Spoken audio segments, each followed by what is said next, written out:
모든 일에는 시작이 있습니다. 그리고 또 끝이 있습니다. 이것처럼 우리가 하나님 말씀을 배우고 배울 때에도 그런 것 같습니다.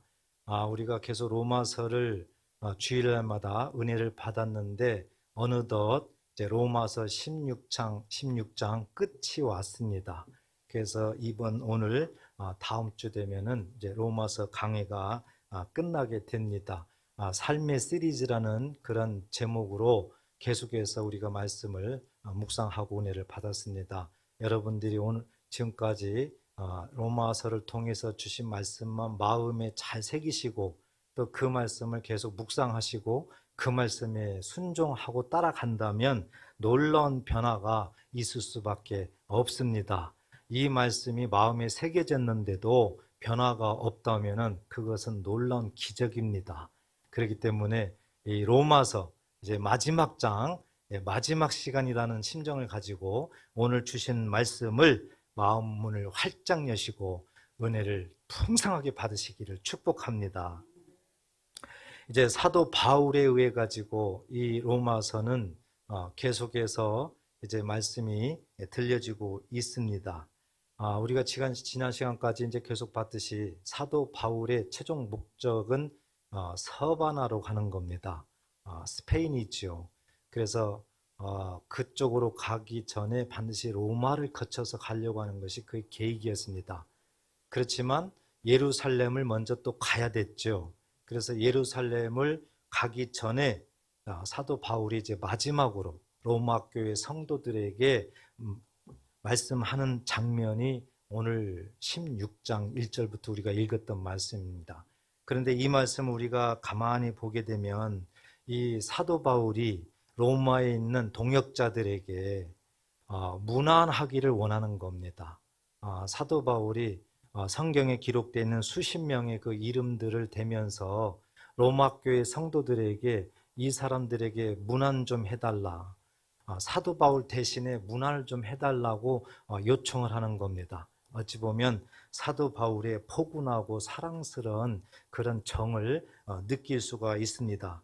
또 한편으로는 사도 바울과 함께 동역을 하고 사도 바울과 함께 하나님의 기쁨을 누렸던 이들이기 때문에 어찌 보면은 진정한 영가족의 단체 사진을 보는 듯한 그런 내용입니다. 오늘 본문에서 이들이 과연 한 일이 무엇인가 우리가 그냥 알 수 있습니다. 하나님 말씀대로 합력하여 선을 이루었던 분들입니다. 하나님이 말씀하신 대로 합력하여 선을 이룬다.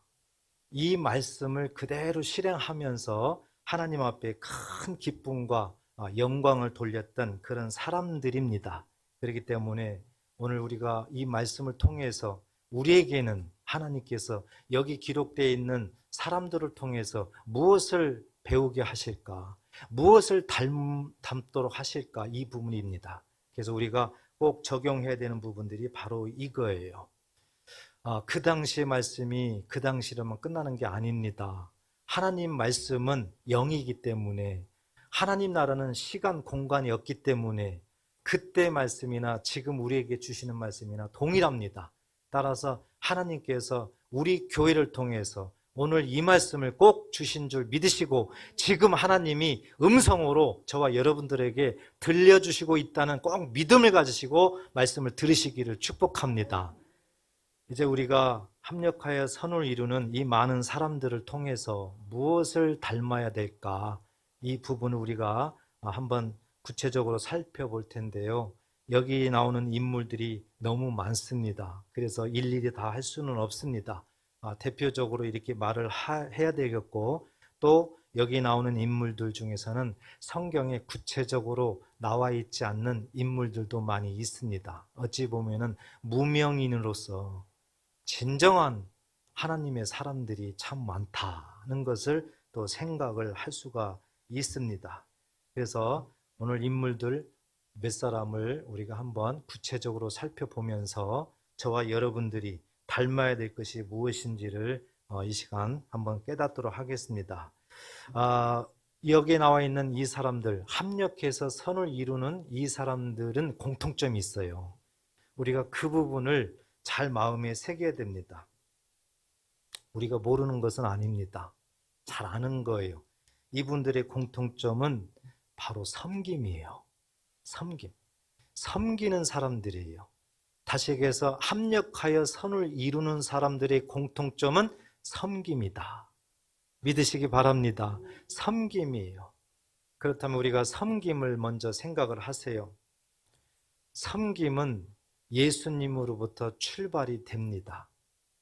섬김은 우리 예수님께서 직접 말씀하셨어요. 마태복음 20장 28절에 보면은 내가 이 세상에 온 것은 섬김을 받으러 온 것이 아니다. 도리어 섬기려 왔다는 겁니다. 그리고 자기 목숨을 대속물로, 우리를 구원하시기 위해서 대속물로 주기 위해서 이 땅에 오셨다고 말씀을 합니다. 섬김은 예수님으로부터 출발이 됩니다. 예수님의 섬김이 무엇입니까? 당신의 목숨을 내어준 거예요. 당신의 목숨을. 그게 뭡니까? 십자가의 죽음입니다. 예수님께서 저와 여러분들을 구원하시기 위해서 모든 세상의 죄와 허물을 용서하시기 위해서 예수님이 몸소 이 땅에 오셔서 십자가에 죽으셨습니다. 십자가에 죽은 그 모습을 성경은 섬김이라고 합니다. 섬김을 다른 말로 하면은 헌신이라고 합니다. 헌신. 다른 말로 표현하면은 희생이라고도 합니다. 이렇게 섬김은 예수님을 바라볼 때 당신의 목숨을 내어주는 것이 섬김이다. 당신의 목숨을. 그래서 섬김은 주는 것입니다. 섬김은 주는 거예요. 하나님의 법칙이 주는 거예요. 그래서 하나님 나라는 줄 때, 섬길 때 하나님의 나라가 임하게 되는 거예요. 하나님의 은혜가 우리들의 삶에 경험되는 겁니다, 여러분. 그래서 우리가 살면서 하나님의 법칙을 늘 마음에 새기셔야 돼요. 우리는 주는 것 그러면 참 마음에 부담스럽죠. 준다 그러면 참 부담스러워요. 받는다 그러면 참 마음이 편안하거든요. 근데 그렇지 않아요. 하나님의 법칙은 주는 법칙이에요. 예수님이 십자가의 죽음으로 본을 보이셨잖아요. 그래서 사도행전 20장 35절에도 주는 것이 받는 것보다 복이 있다. 복이 있다 말씀하잖아요. 그래서 이 섬김은 주는 거라는 것을 우리에게 꼭 새겨져야 됩니다. 하나님께서 이렇게 섬기는 자를 어떻게 여기실까? 예수님이 직접 말씀하셨어요. 요한복음 12장 26절을 좀 보도록 하겠습니다. 어떻게 여기셨는가? 요한복음 12장 26절 같이 한번 읽어볼까요? 사람이 나를 섬기려면 나를 따르라. 나 있는 곳에 나를 섬기는 자도 거기 있으리니 사람이 나를 섬기면 내 아버지께서 그를 어떻게 여기신다고요? 귀히 여기신다. 예수님 말씀이에요. 우리가 섬김을 해야지 예수님을 따를 수가 있는 겁니다. 왜? 섬김의 본질, 섬김의 주인은 예수님이시기 때문에. 그래서 이 섬김을 하는 자는 항상 예수님과 함께 하겠다는 겁니다. 그리고 이 섬김을 하는 자는 내 아버지께서 하나님께서 그를 섬기는 자를 귀히 여기겠다. 귀히 여기겠다. 정말 두고 보기에도 아까울 정도로 그렇게 여기겠다는 겁니다. 귀히 여긴다는 얘기는 그냥 말로만 그렇게 되겠어요? 정말 귀히 여기면 하늘의 것, 가장 귀한 것을 주신다는 의미겠죠. 하나님의 것을 주신다는 의미죠. 그리고 어려울 때 하나님이 지키고 보호하고 하나님께서 인도하신다는 의미겠죠. 귀히 여긴다. 이 말 한마디에 하나님의 것이 다 들어가 있는 겁니다. 그래서 섬길 때에 이렇게 하나님께서 우리를 귀히 여긴다. 그리고 섬길 때, 줄 때에 하나님께서 실질적으로 복을 누리게 한다는 거예요. 우리가 잘 아는 말씀 있잖아요. 누가복음 6장 38절 보겠습니다. 같이 한번 읽어볼까요? 시작. 주라 그리하면 너희에게 줄 것이니 곧 후히되어 누르고 흔들어 넘치도록 하여 너희에게 안겨주리라. 너희가 헤아리는 그 헤아림으로 너희도 헤아림을 도로 받을 것이니라. 아멘. 주는 법칙이에요. 하나님 나라는 주는 법칙입니다. 준다면 하나님께서 어떻게 하실까? 이제 하늘의 것을 주신다는 거예요. 그런데 어떻게 주는 거예요? 후히되어. 아주 쉽게 표현하죠? 누르고 흔들어 넘치도록 너희에게 안겨주리라. 믿으시기 바랍니다. 줄 때 이런 일이 일어난다는 거예요.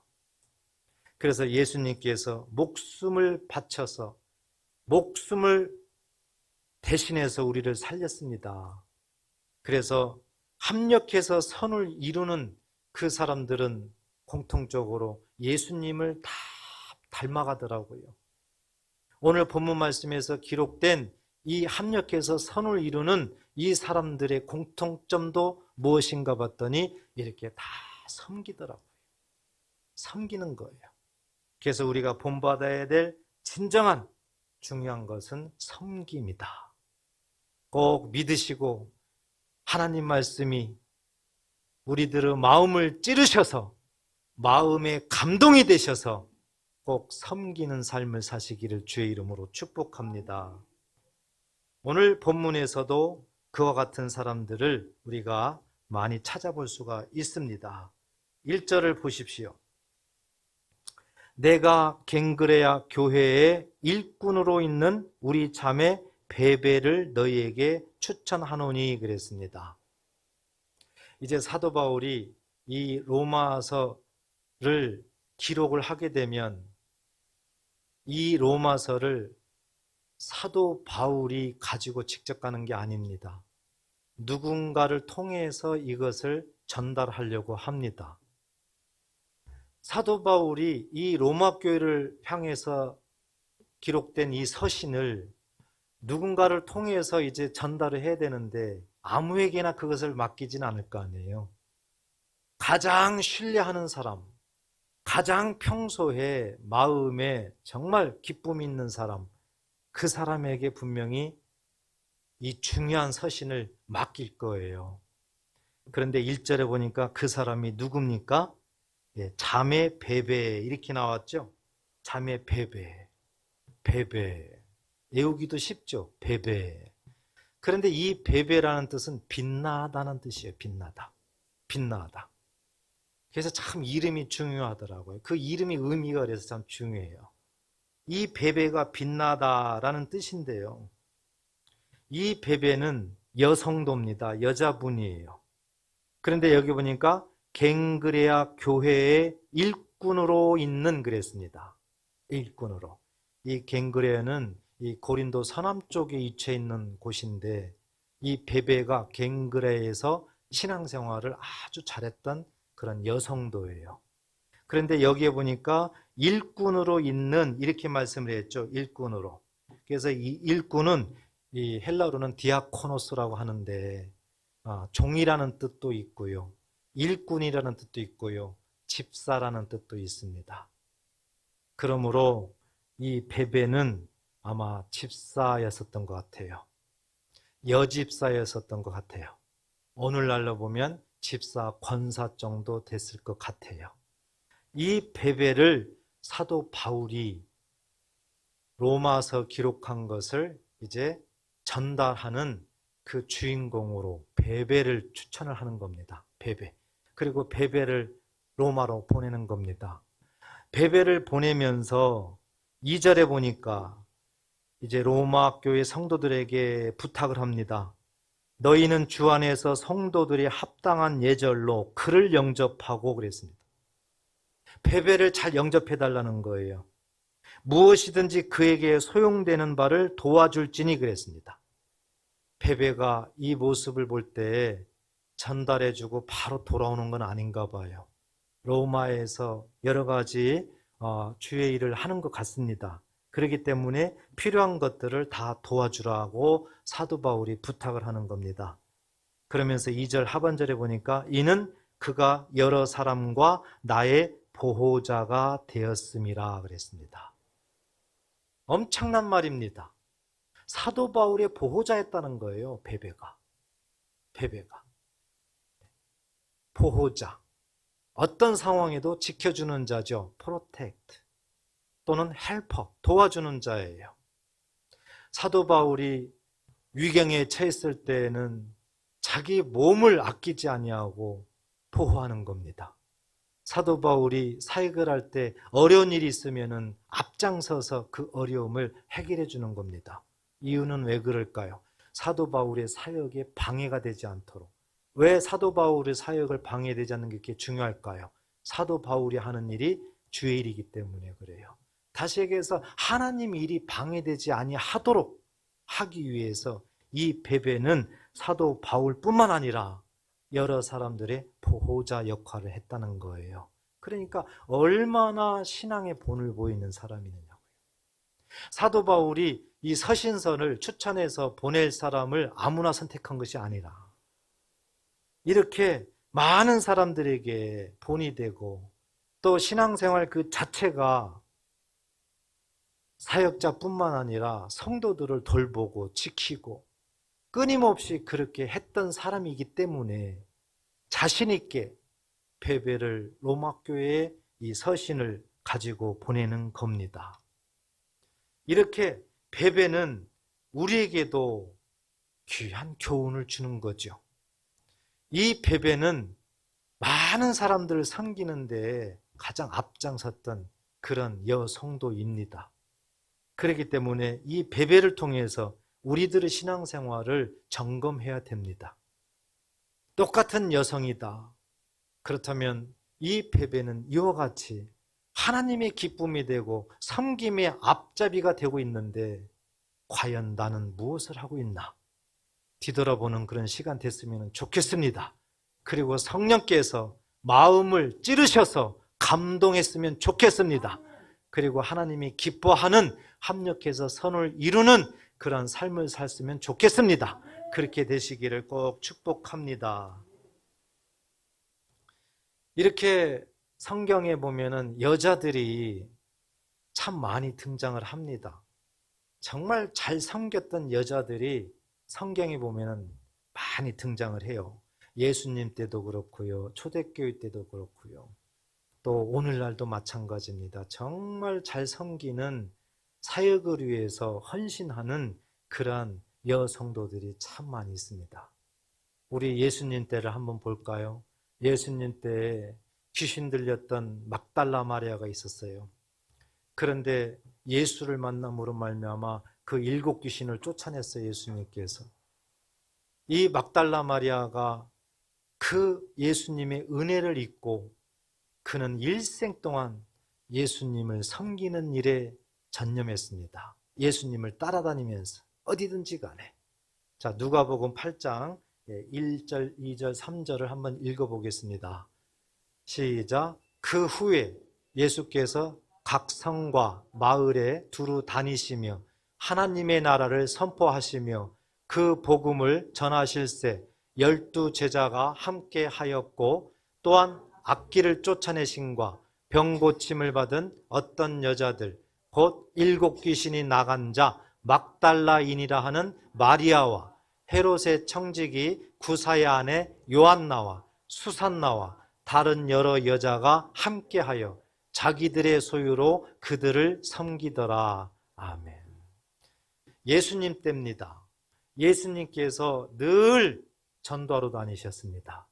전도하러 다닐 때는 꼭 제자들을 데리고 다녔어요. 12 제자들과 함께 다녔어요.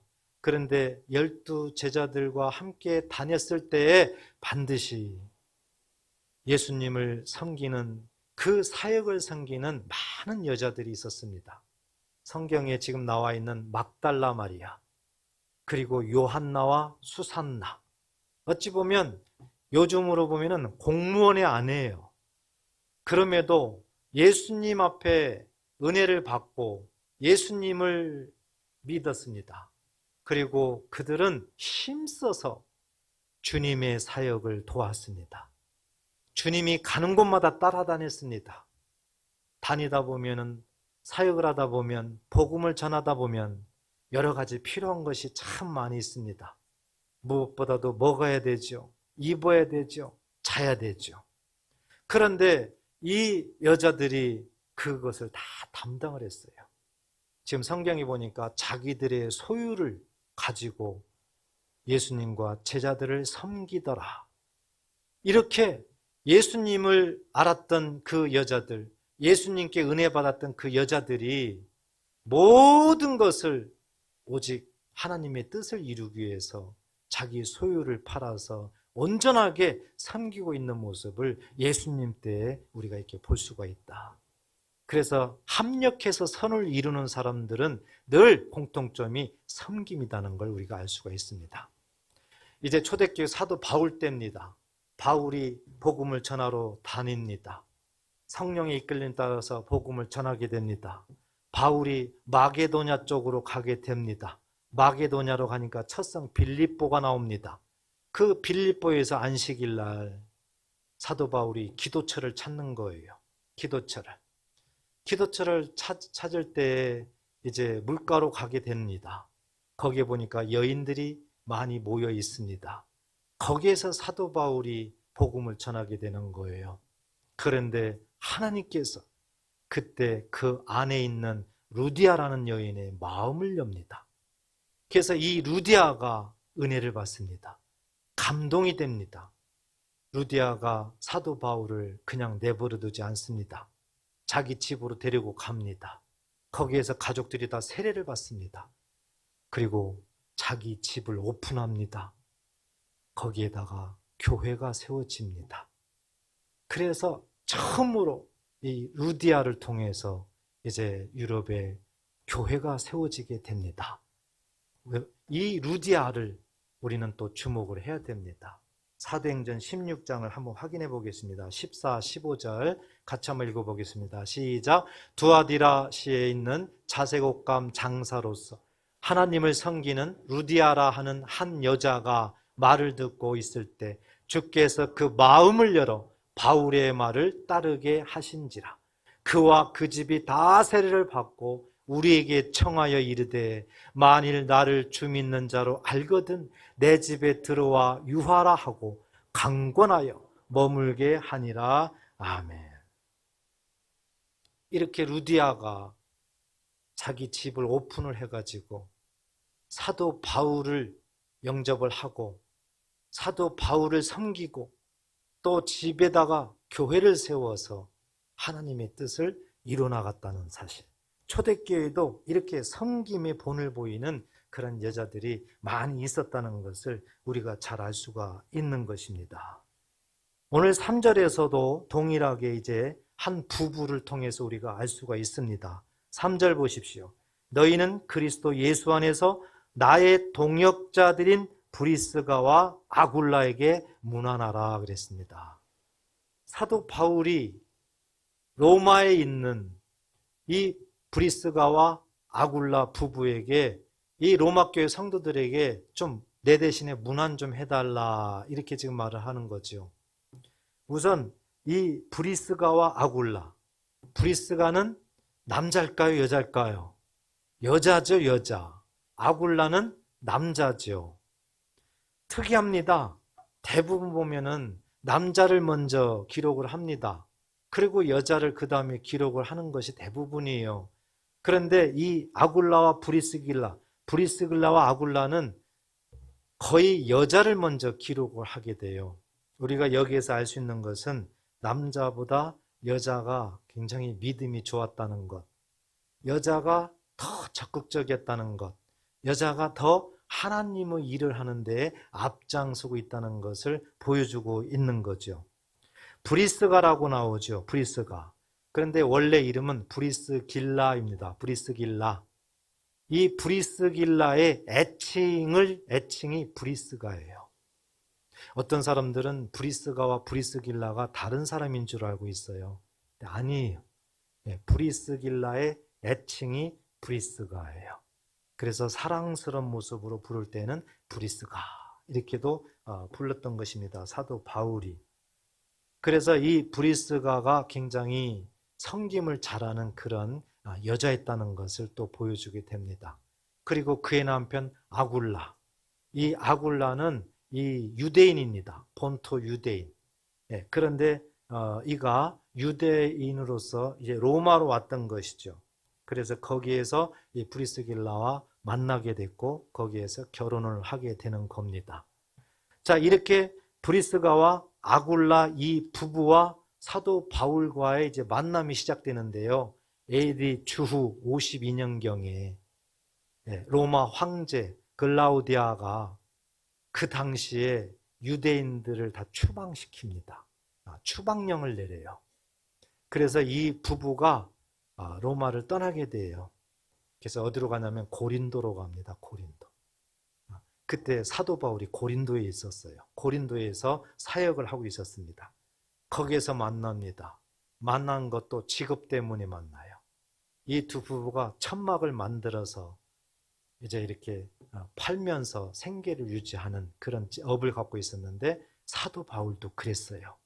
천막을 만들어서 그런 파는 사람이었어요. 그러다 보니까 자연스럽게 만나게 됐죠. 사도 바울을 만나게 되니까 자연스럽게 복음을 듣게 됩니다. 그래서 사도 바울에 의해 가지고 이 부부가 하나님 말씀을 제대로 깨닫는 겁니다. 제대로 깨달아요. 그래서 이들이 놀랍게 변화가 됩니다. 놀랍게 변화가 돼요. 이때부터 부부가 사도 바울을 전심전력으로 섬기게 됩니다. 어느 정도 섬기게 되느냐? 4절 보세요. 그들은 내 목숨을 위하여 자기들의 목까지 내놓았나니 그랬습니다. 네. 그들은 내 목숨을 위하여. 내는 누굽니까? 사도 바울이에요. 사도 바울. 사도 바울을 위해서는 자기들의 목까지 내놓았다. 목까지 내놓았다는 거예요. 원어적으로 보면 목을 작두에다가 내려놨다 이런 뜻이에요. 엄청난 거죠. 이렇게 할 수 있을까요? 여러분 할 수 있을까요? 분명히 속으로 대답할 겁니다. 아니되옵나이다. 그렇죠. 이 브리스가와 아굴라 부부가 그래서 오늘날 성경에도 기록되어 있고 이렇게 우리들에게도 보온으로 제시를 하고 있는 거예요. 정말 하나님의 뜻을 이루기 위해서 하나님의 뜻을 이루고 있는 사도 바울, 그 어떤 것도 방해거리가 있으면 안 돼요. 방해로 인해 가지고 복음 전하는데 어려움이 있으면 안 돼요. 그 어려운 것들을 전부 다 감당을 해요. 이 부부가. 그리고 사도 바울을 따라다닙니다. 사도 바울이 에베소로 가면은 에베소로 이사를 가요. 이사를. 그리고 에베소로 이사 가가지고 에베소에서 사는 집을 또 오픈합니다. 그리고 거기다가 교회를 세웁니다. 사도 바울을 사역하게 합니다. 사도 바울을 따라다니면서 그 장소에서 집을 얻어서 거기에다가 자기 집에다가 교회를 세워요. 가는 곳마다 그래요. 그리고 사도 바울이 로마로 이제 갈 계획을 알고 있기 때문에 이 부부는 미리 로마로 간 거예요. 로마로 미리 가서 준비를 하고 있는 겁니다. 그래서 이 시점에는 이 부부가 로마에 있는 거예요. 참 훌륭하죠. 여러분 우리들의 모습과 한번 비춰보세요. 우리가 이사를 가는 것은 무엇을 목적으로 이사를 갑니까? 아마 요즘은 당연합니다. 어디 아파트가 당첨됐다. 그러면은 가잖아요. 그렇잖아요? 교회가 멀든 안 멀든 뭐 상관없어요. 그냥 가잖아요. 목적이 뭐예요? 다 거기에 있는 거예요. 그런데 모세를 통해서 그 시내산 밑에서 성막도 보세요. 성막이 딱 지어져 있는 그 모습을 보세요. 그 주변으로 12지파가 살고 있어요. 12지파 중심으로 그들이 살고 있으니까 성막 중심으로 살고 있습니까? 성막 중심으로예요. 그래서 하나님의 백성들은 항상 하나님 중심으로 살아야 된다는 것을 우리에게 보여주고 있는 겁니다. 그래서 우리가 이런 사소한 것까지라도 내 마음이 과연 하나님과 어떤 관계인가를 이렇게 엿볼 수가 있는 거죠. 그래서 이 두 부부가, 브리스가와 아굴라, 이 부부는요, 끝까지 사도 바울이 온전히 사역할 수 있도록 섬김으로 자기들 목숨까지 내놓으면서 이렇게 섬겼습니다. 나중에 보면 로마에서 끝까지 있었던 것은 아니에요, 부부가. 그렇지만 사도 바울이 로마에서 옥중 생활하면서 그때까지는 이들이 사도 바울을 그토록 열심히 섬겼다. 그래서 하나님께서 우리들에게 계속 보여주는 것은 합력해서 선을 이루는 자들, 하나님이 기뻐하는 자들, 하나님이 쓰임을 계속해서 주는 자들은 섬기는 자들이다. 믿으시기 바랍니다. 섬기는 자들이에요. 섬기는 자들. 또 한 사람만 우리가 한번 살펴보겠습니다. 13절 보겠습니다. 13절 같이 한번 읽어보겠습니다. 시작. 주 안에서 택하심을 입은 루포와 그의 어머니에게 문안하라. 그의 어머니는 곧 내 어머니니라 기록되어 있습니다. 참 훌륭한 인물입니다. 섬김을 정말 잘하는 훌륭한 인물이에요. 여기 보니까 루포가 나오죠. 루포. 그리고 그의 어머니 하면 루포의 어머니입니다. 루포의 어머니. 자, 이들은 누굴까? 예수님을 생각해 보세요. 예수님께서 십자가를 지고 골고다 언덕을 올라갑니다. 예수님이 쓰러집니다. 병사들이 그때에 누군가에게 대신 십자가를 지게 만듭니다. 그게 누굽니까? 구레네 사람 시몬이에요. 구레네 사람 시몬. 바로 이 구레네 사람 시몬이 두 아들이 그에게 있는데 하나는 알렉산더고 하나는 루포입니다. 그러므로 이 루포의 아버지가 누구예요? 구레네 사람 시몬이에요. 시몬. 루포의 어머니는 시몬의 부인이겠죠. 헷갈리진 않으시죠? 그것은. 그렇죠. 바로 그 모습을 우리가 이제 이해를 하면 됩니다. 그래서 이 주 안에서 택함을 입은 루포, 그리고 그의 어머니를 소개를 하고 있어요. 성경에는 구체적으로는 안 나왔지만 이 구레네 시몬이 그렇게 예수님의 십자가를 대신 지는 것이 계기로 해가지고 굉장히 믿음이 성장했다고 합니다. 그래서 교회에서도 굉장히 헌신했다고 합니다. 주일학교 교사도 하고 굉장히 믿음이 성장했다고 해요. 이런 모습을 이제 그 부인도 앞장서서 신앙생활을 했고 자녀들도 그 신앙을 본받아 가지고 훌륭하게 성장했다고 합니다. 그래서 여기에 나오는 루포는 훌륭한 종교 지도자가 됐다고 합니다. 어찌 보면 신앙 개성이 너무 잘 됐죠. 예수님 대신에 십자가 졌다는 이 한 가지만으로도 하나님께서 가정에 복을 주시더라고요. 그래서 이 루포와 그의 어머니는 사도 바울이 지금 뭐라고 합니까? 내 어머니라. 내 어머니라. 이건 무슨 뜻일까요? 사도 바울이 안디옥에서 사역을 할 때 바로 이 시몬의 집에 머물러 있었습니다. 이 시몬의 집에서 머물러 있을 때 이 루포의 어머니가 사도 바울을 친자식처럼 돌봤다는 겁니다. 친자식처럼. 그래서 사역을 하는데 조금도 부족함이 없도록 먹이고 입히고 재우고 다 뒷바라지를 했다는 거예요. 사도 바울이 그게 마음속에 엄청 큰 거죠. 그래서 내 어머니라고 표현을 하는 거예요. 혈연적으로 진짜 어머니는 아니지만 영적으로 보니까 정말 어머니다. 하나님의 뜻을 이루는데 사역하는데 부족함이 없도록 이렇게 나를 돌봤다. 이것을 여기에서 소개를 하고 있습니다.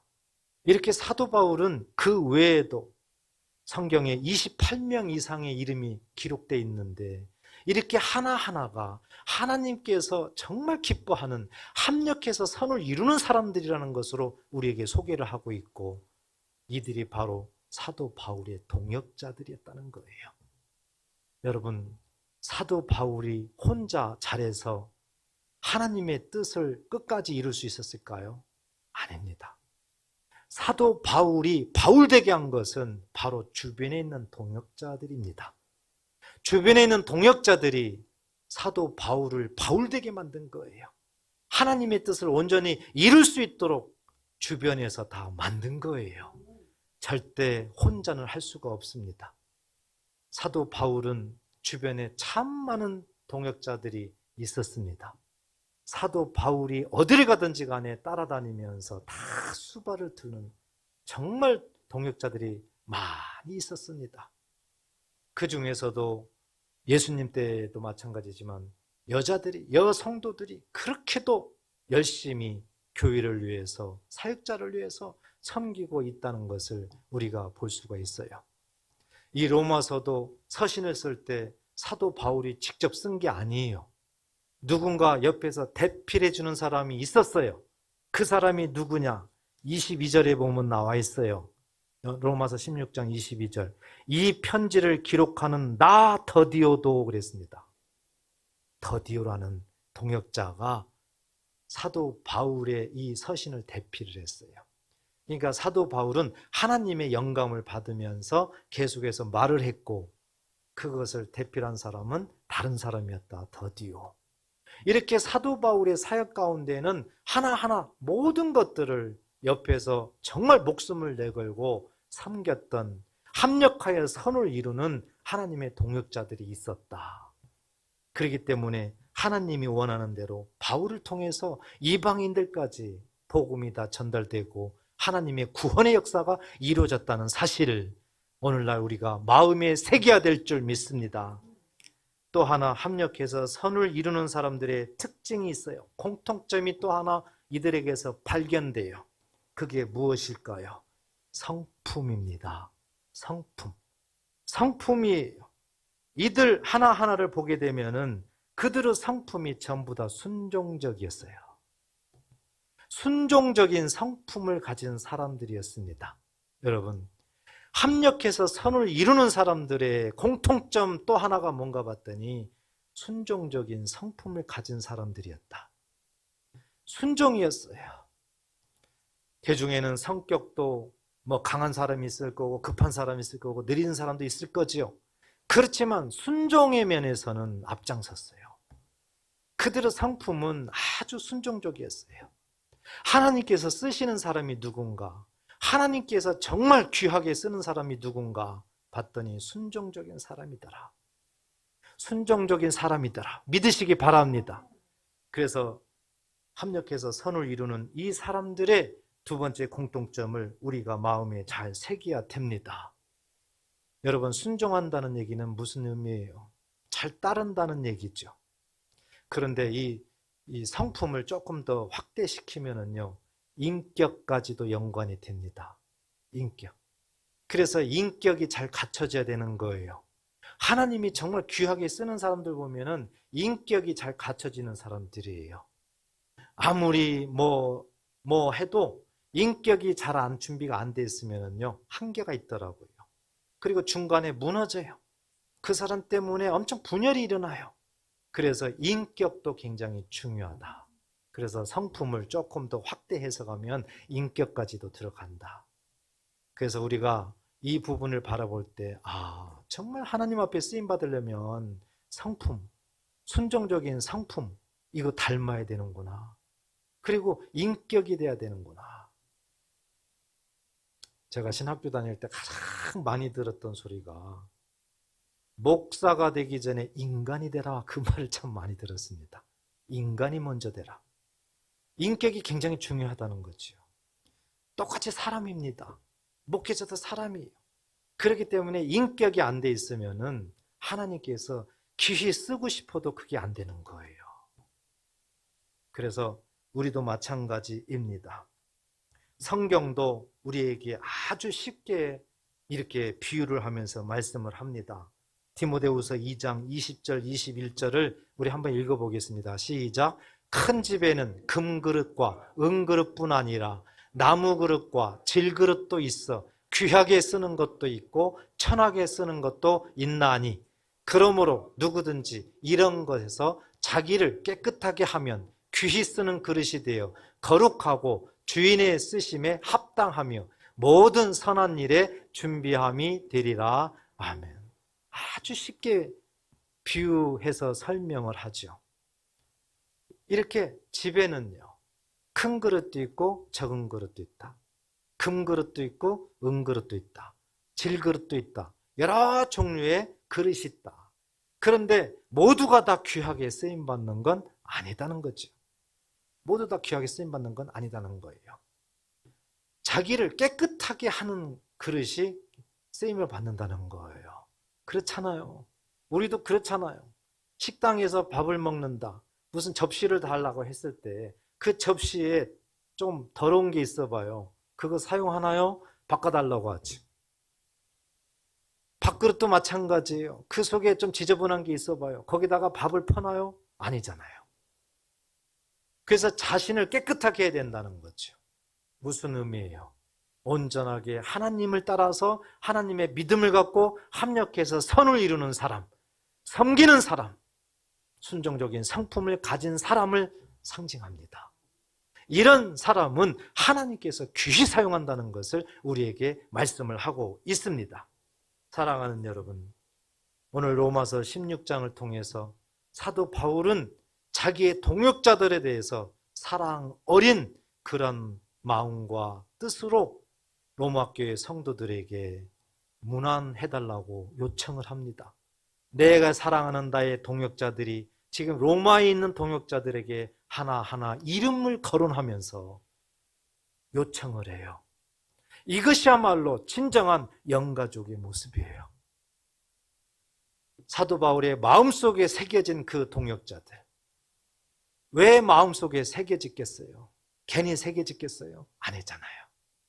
그들은 마음과 뜻과 정성을 다해서 온몸을 바쳐서라도 하나님의 뜻을 이루기 위해서 사도 바울을 지키고 보호하고 어머니처럼 대하고 온갖 모든 것들을 총동원해서 사역하는데 다 하나하나를 지켜주면서 이루게 해주셨어요. 그게 동역자라는 거예요.